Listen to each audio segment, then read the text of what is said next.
good afternoons, and good evening, depending what time you are catching this podcast. I have to say, I am Tony Tiyou, the founder and CEO of Renewables in Africa. So I know you know him by now, hopefully.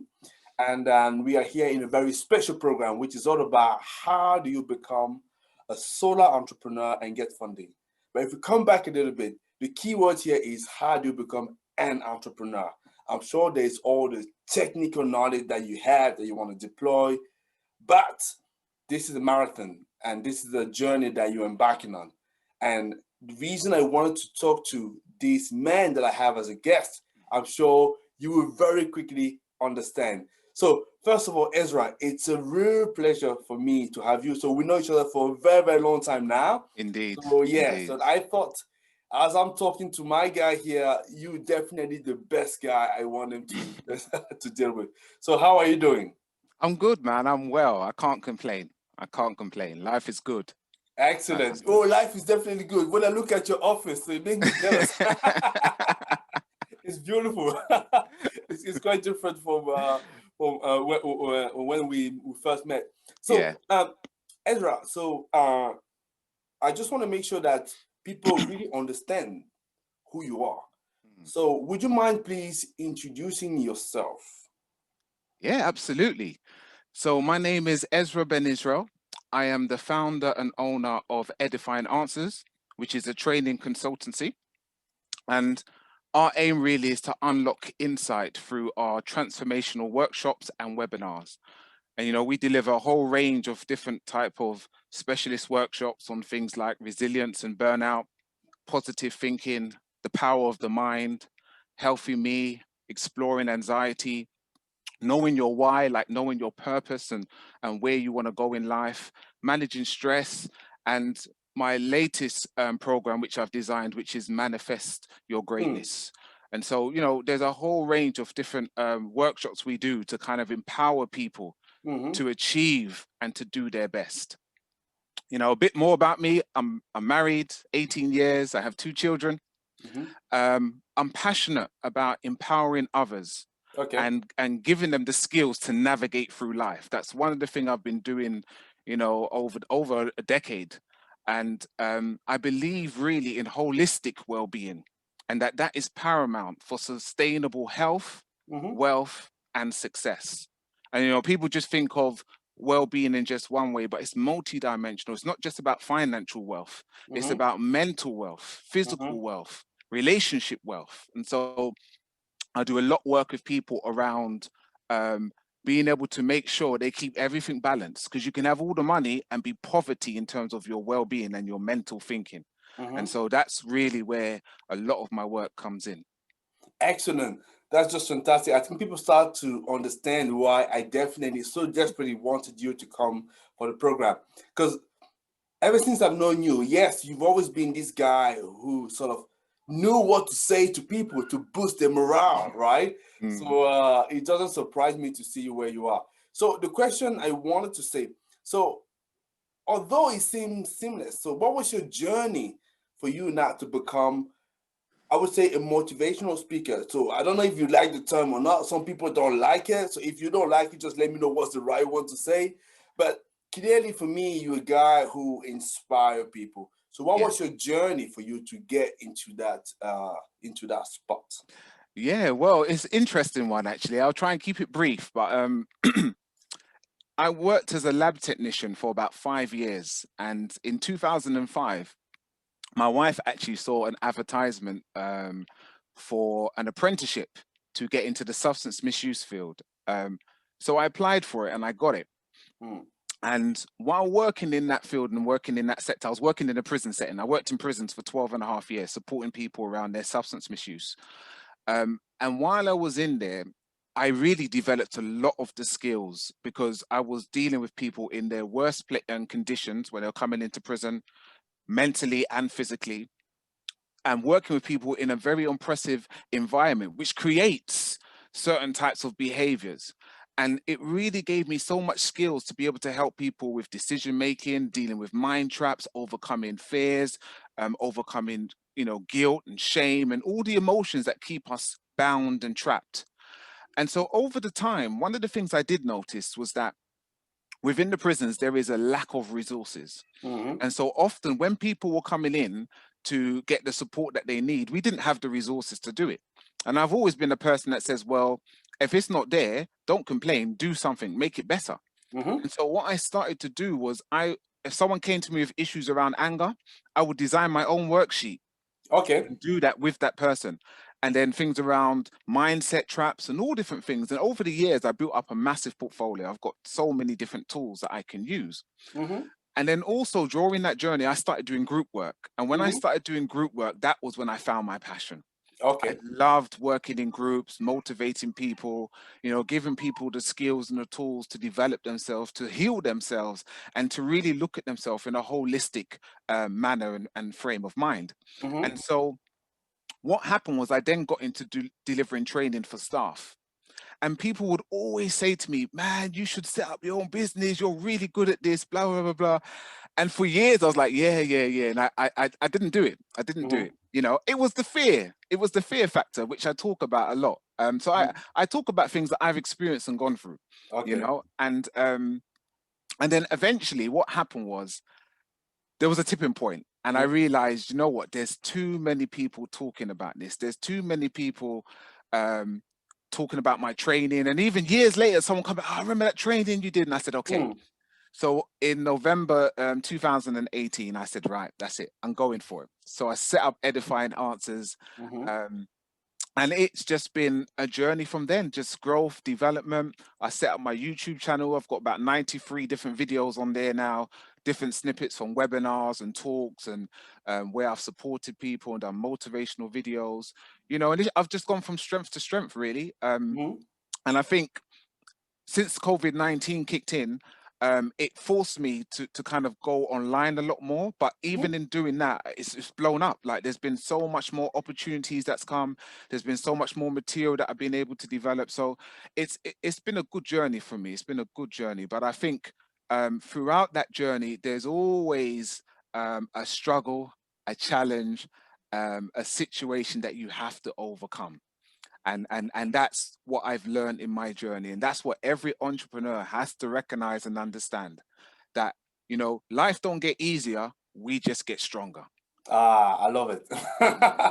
I think, Ezra, you're definitely known for those sort of sentences, which is a phrase which is like so powerful.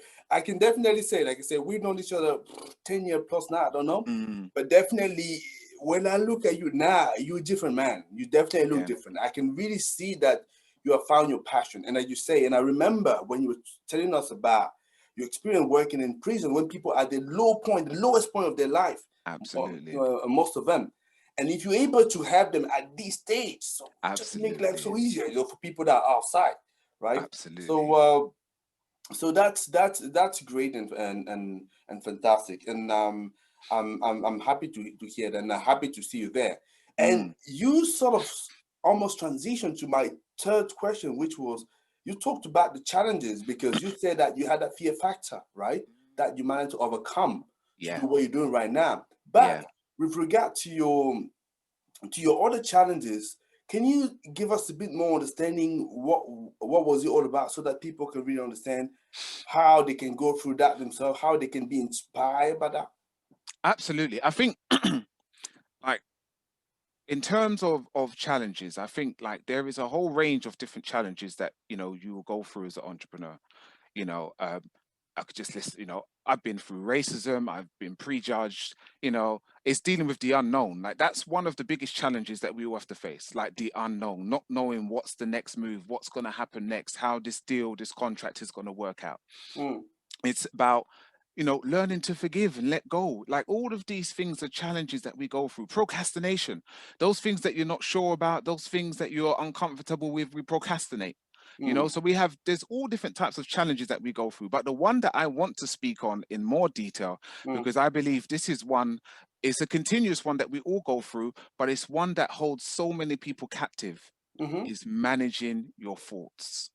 mm, And that's one of the biggest challenges, and I often refer to it as the rats, mm-hmm, the reoccurring afflicted thoughts. mm, And we all have these reoccurring afflicted thoughts that always niggle in the back of our mind. mm-hmm, And The rats deal with three things: limit, lack, and labels. You Mm-hmm. know, the three L's. And they always have these things that make you think you're not good enough, you can't do it, there's someone better than you, they're Mm-hmm. more experienced. There's all these things that come in, even though we know we have the skills, we know we have the ability, we know we have the experience. Mm-hmm. But these rats, these inner critics, these gremlins, the monkey, they're always playing in the back of our mind. Mm-hmm. And people do not realize how much that has an influence. Now, the average human being experiences between 60 to 70,000 thoughts a day. Mm-hmm. 90% of those thoughts are rumination.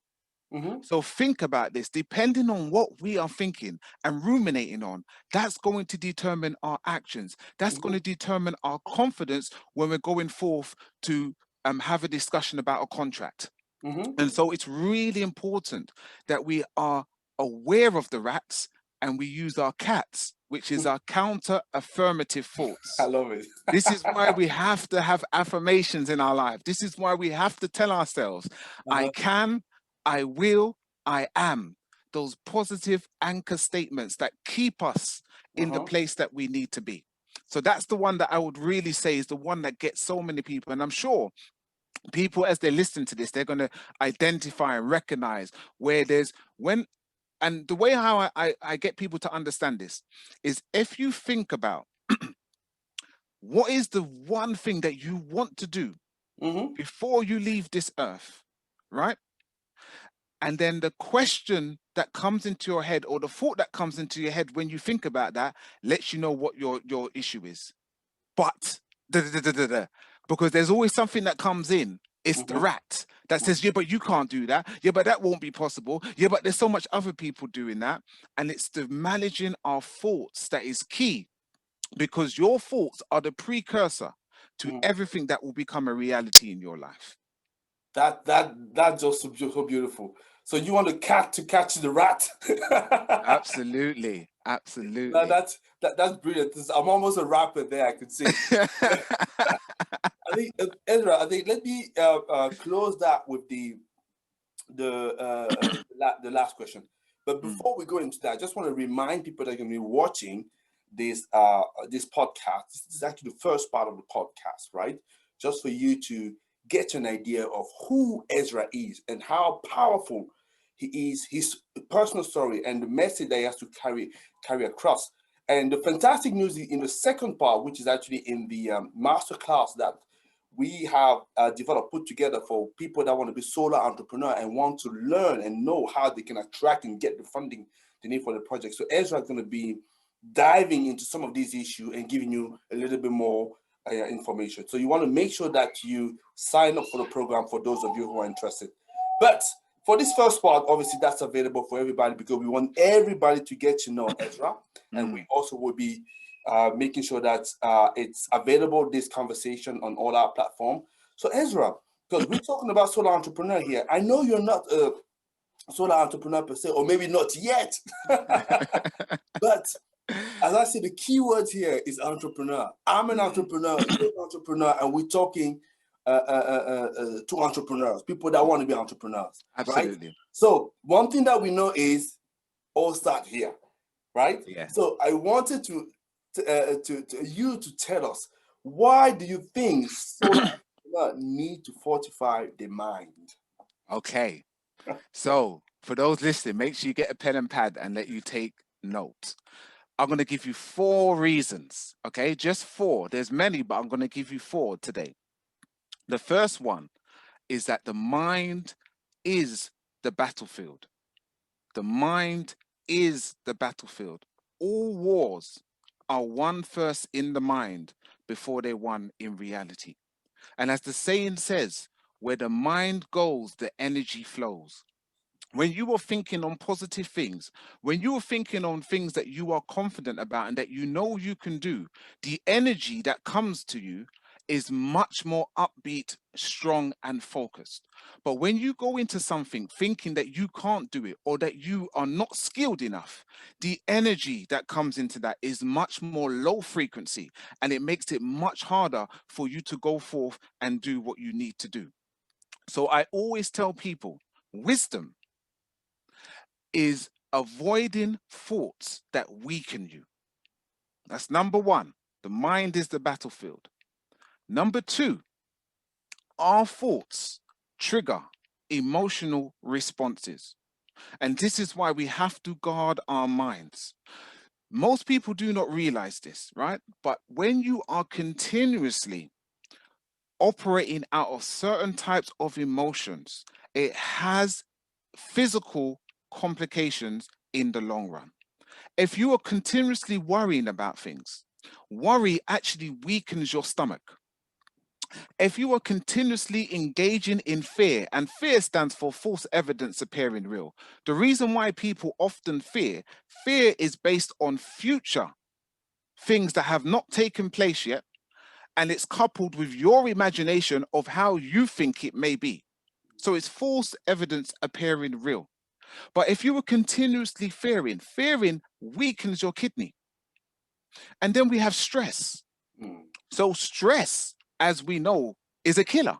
Mhm. But why is stress a killer? Because when you are continuously stressing, it weakens your heart and your brain.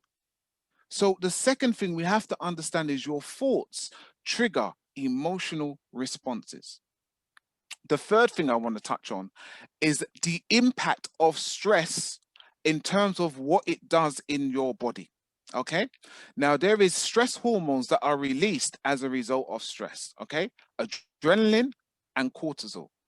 I want to focus more on cortisol in this time because we only got a limited amount of time. Mm. And there are three fundamental things that I want you to be aware of. There's loads of impacts when you look at what cortisol does when it's released in unhealthy amounts. But there is three things that I want to focus on. The first one is that it suppresses your immune system. Mm. So what that means is the very system that is there to ensure your well-being, your health, and that you can fight off flus, infections, COVID-19, whatever it may be, is Mhm. being suppressed the more that your stress hormone is being released. So you're more likely to get sick and unhealthy. The second thing is that it decreases your serotonin levels. Now, serotonin does so many things, but three things to remember what it regulates: mood, Mhm. temperature, and sleep. Mm. So, your mood, how you focus, how things are going on for you as an entrepreneur is going to be directly impacted by the amount of cortisol that's being released that is affecting your serotonin. It also messes with your sleep. Sleep is paramount for you to be your best and be able to do what you need to do because being an entrepreneur is not an easy role. And so it's important to understand that when you are engaging and having too much stress, it's affecting and decreasing your serotonin. And the third thing is what it does is it raises your blood pressure. Mm. And Mm. so it's important that we are able to manage and cope and have resilience to deal with things that come our way. But most importantly, that we have to remember that our mind has to be right because every sickness in the body starts with a dis-ease in the mind. I'll say it again. Every sickness in the body starts with a dis-ease in the mind. And so if you are thinking certain ways and certain things in your mind, that will translate. You are creating those emotions that then translate into your body. Mhm. The fourth thing that I want to touch on is mind traps. And this is where I do so much work with entrepreneurs and people, clients who come to me. And it's the mind traps. It's the way that we think that trips ourselves up. Mhm. Things like amplifying the situation. Mm. So something's gone wrong and we say, this is the end of the world. It's never going to be the same again. I can never do that. We have all of these amplified mindsets that we do and we make the situation seem like Goliath, seem Mhm. like it's this giant that we cannot overcome. The second thing is predicting the terrible future, Mm. which creates fear. We always look at the future and look at it from a negative standpoint. Why can't things be great in the future? Why can't you be stronger, more educated, a greater entrepreneur in the future? Why do we look at it and always look at it from a negative point of view? This is why I help people to deal with their mindsets, to have mental fortitude. And the last one is the all or nothing syndrome. So it's either great or it's terrible. I either have everything or I have nothing. And it's having balance. Life is about balance. Mm-hmm. Life is about balance. And I'll give you one more as a bonus. And this one, I like to tell people, if you think of your mind as a car, as an entrepreneur, just in general, anyone, think of your mind as a car and your thoughts are the petrol. Now, Mm. if your car is meant to take diesel and you put petrol in it, what's going to happen? And you're speaking to Now, an automotive engineer. yeah, now, if your car is meant to have diesel, diesel is your positive thoughts. Mm. But if you're putting petrol in it, which is negative thoughts, what's going to happen to that car? Yeah. What's happening to you? What's happening to your car? And so it's really important. I help people to take control of their mind because your mind determines your future. Mm. So that means if you want to make sure that you get to destination, make sure you look after your vehicle. Absolutely. Absolutely. That's so brilliant. So I'm sure people could see why, like I say. So I'm so happy Ezra has accepted to have this podcast with me because he's a very busy man these days. And as I say, so you're going to be part of us in our program, Yeah. and also the company that you've launched. I'm a big supporter of that, big fan of that. So Mm, as you know, but yeah. it's very much a pleasure to have you here and to share that good and positive message because this young man has a lot to share. And so if you don't know him yet, so Ezra Ben Israel. So I'm sure they will see your details. So, just there somewhere. Yeah. And I'm sure we'll be able to catch up. So Ezra, thank you very much for taking the time. And then I wish you a very good day. And I'm sure we catch up again very, very soon. Thank you. Absolutely. It's great. It's great being here. Thank you. Thank you. I appreciate that.